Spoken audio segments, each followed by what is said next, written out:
And what we're covering today, stage 3. We're talking about the 12 steps on the story structure. And this really has to do with going back to where my background came into and how I got connected in the first place in the history of religions. And we're talking here about Joseph Campbell. Some years ago, what Joseph Campbell had done is he talked about the 12 stages of the hero's journey. And I'm exploring the 12 stages and how your screenplay, your novel, your memoir, your book, your short story, whatever it might be, should really be helped and assisted by these stages. So the better that you know these stages, the better off your story is going to be. And that's really what I'm talking about and describing here for your help. So with this, we find that Joseph Campbell had the original 17-stage monomyth that was inspired by studies of the journey of the archetypal hero and mythologies found in different cultures and countries throughout the course of world history. Now, fortunately, didn't stay confined to my field, the history of religions, but got into stories. So in Hollywood, and places like Disney, people started to pick up on this and they say, this is really the way to craft a story. This particular episode is stage 3, the refusal of the call. And in this, the hero initially refuses the adventure because of hesitation, fears, insecurity, or any other number of issues. So we've talked about stage 1, the ordinary world. Then into stage 2, we can move into that as well too, because that's the call to adventure. And this particular episode has to do with stage 3. Now the hero has got a decision, don't they? Stage 3, refusal of the call. In stage 3, what can come next? Well, that's the refusal of the call. The hero initially refuses the adventure because of hesitation, fears, insecurity, or any other number of issues.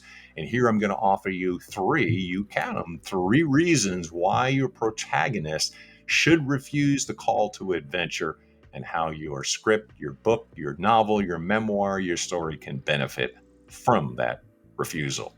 Number 1, this creates tension and conflict. And if you recall from the second type of stage, we were talking there and describing that the conflict is really key.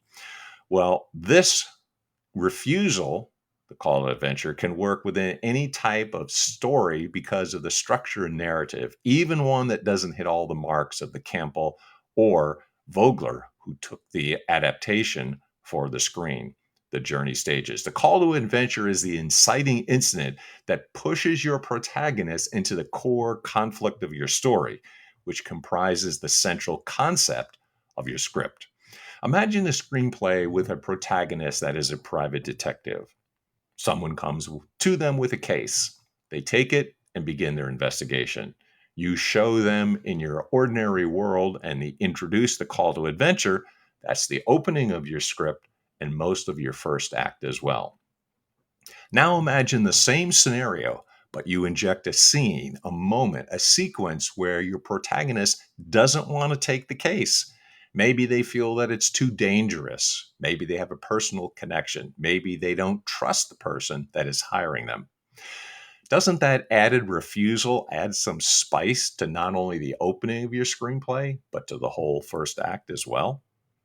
When a character refuses a call to adventure, there have to be reasons why. And those reasons you offer.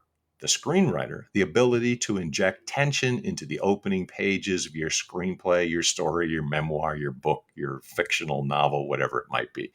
Tension is equated to conflict, and conflict is a vital element to any screenplay, any story. The more, the better. Now, if you contact me, I'm going to give you a little clip, which is Luke Skywalker's refusal of the call that added to that particular film. Number 2, second reason, to showcase the risks and stakes involved. The best screenplays show big risks and big stakes that characters must overcome. The refusal of the call to adventure offers you the opportunity to introduce those risks and stakes. In The Lord of the Rings, Frodo's initial refusal reveals that even Gandalf, a man of great power and ultimate goodness, could become seduced by the power of the One Ring. Contact me. I'll give you the clip to watch Frodo's refusal of the call that illustrates this point. In our private investigator example, the reason or reasons that characters are refusing to take on the case allows us to be able to show the reader or audience what the character could be risking if they did.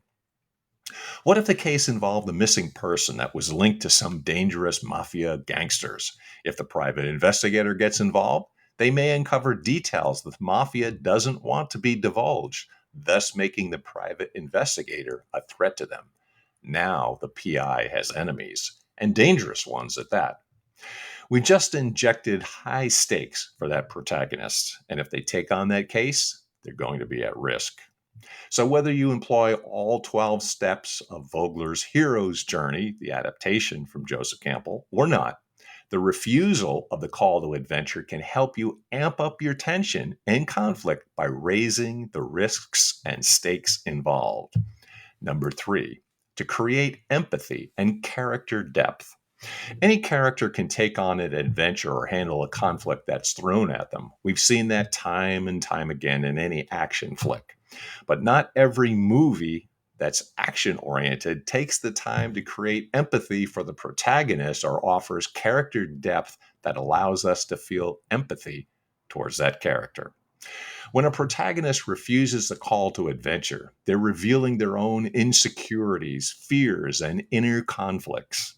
This is a bridge to allow the reader and audience to feel empathetic towards the protagonist.